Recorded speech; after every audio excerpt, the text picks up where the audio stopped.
dinudulog ni ate ay sa Kahit pag solar lang. pangsunod. Ba't naiyak si ate? Ngayon po. Ha? Wala po talaga ganito po. Kamusta ang buhay-buhay? Okay lang Dito naman kayong po. lahat? Apat mong anak?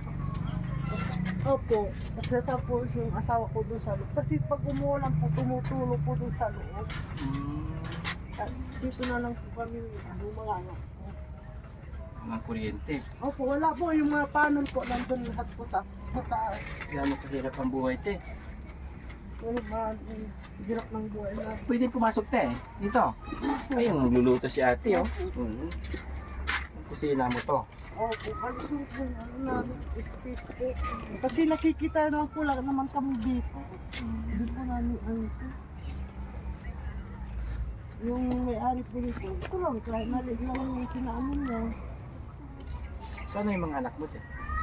Ano po, nandun sa biyanan ko po, kasi dumating yung ano, pinsan nila, Anong pangalan ni ate? Mary Jane po, Mary Jane. Vergara po. Mary Jane Vergara. Siya po ay lumapit sa Team Daddy Frankie habang may tinutulungan si Daddy Frankie dyan. Lumapit kay Boss GB para tingnan natin makakuha yung kanyang sitwasyon. Apat na anak. Ang ilang taon yung panganay mo, te? Ano po, 13 po. 13 years old. Babae lalaki. Wala, ay babae po. Tapos yung pangalawa lalaki, babae. Tapos ano, lalaki. Ano yung ilaw niyo dyan sa loob? Solar din po. Solar. Naka-solar din po yung... Parehas lang po yung solar din. Kasi ito, tapos yun po. Ito yung mga panel ng mga solar na. Pinapaaraw mo na lang. Opo. Ayun, ang liliit, no? Opo. Kaya kahit solar lang po. Ang hinihiling ni Ate Mary Jane ay solar daw sa kanyang bahay para hindi siya mahihirapan pag sa gabi. Kasi itong ano, cellphone nakikicharge na lang po kay nanay. Paano ka naiyak? Hindi ko alam.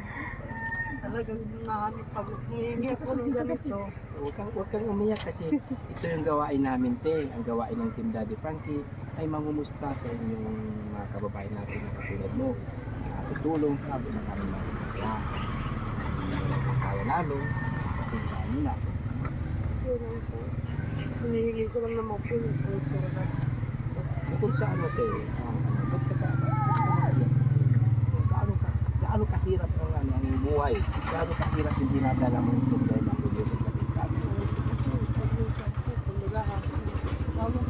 Mas mabas ng may ano, 200 sa araw-araw niya. 200 a day Opo. na dinadala niya dito. Ano ba yung trabaho ni... Nangangalakal lang po.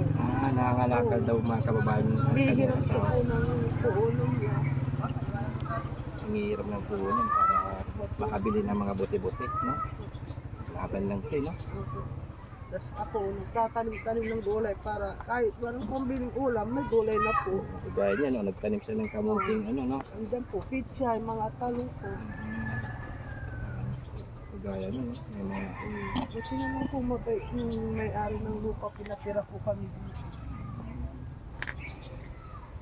Ilang taon na yung asawa mo, te? 41 po. 41 pa ikaw, 33 3 years old, saka 41 years old. Tapos may 4 na anak, no? po. Nag-aaral yung mga anak mo, te? Ako.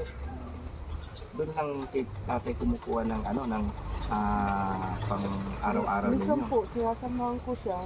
Tulad na yun, nagbabalat po kami ng mais. Nag-ano lang po ako kasi masakit na po yung kamay ko. Nagbabalak mo sa Oo, init, no? po.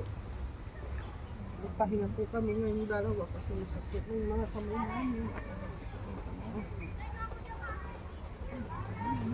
Okay lang kayo, yung videos na to is upload namin sa Facebook, Okay lang po. YouTube, okay lang.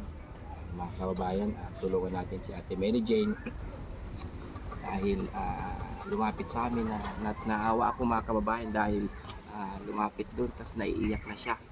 Hindi ko rin alam kung ano yung sitwasyon niya kaya minabuti ng Team Daddy Frankie na puntahan ang kanilang bahay at ito mga kababayan ng bahay nila.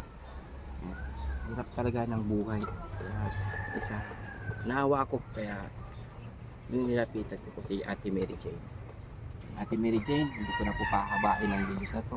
Basta ito, pagpasensya ko na. Magkano ba yung solar? Hindi ko po alam. Magkano yung ganyan solar na nabili mo? Kasi ano po yan eh, galing sa scrap din po yan eh. Pag nakikita ng asawa ko, ginagawa niya Ginagawa po. niya na Opo. lang.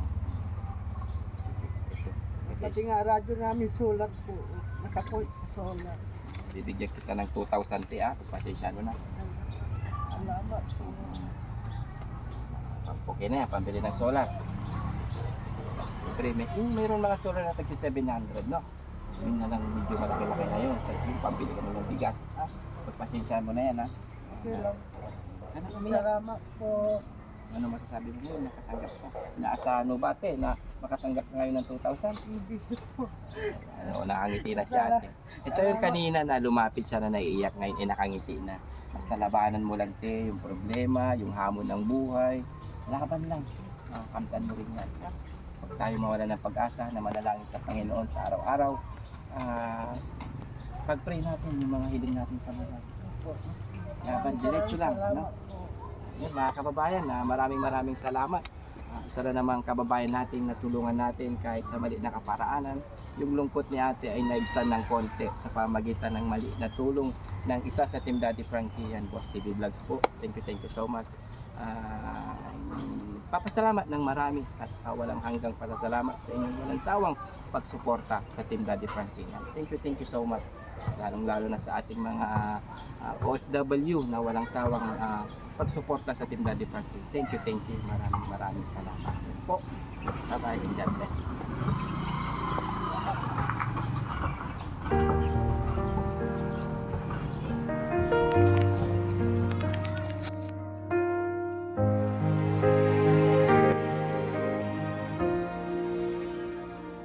Si Boss Tags, lagi sa biyahe, umaga hanggang gabi. Hindi susuko sa init ng kalsada, pawis ang puhunan para sa mahihirap.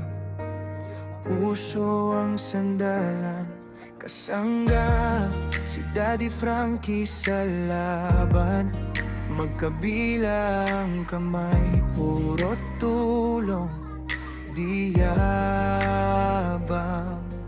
Sabay sa pagtulong, kwento at tawanan. Pero una sa pila, pag oras ng kailangan. Boss Tags, kahit pagod, sige lang, walang atras. Lahat ay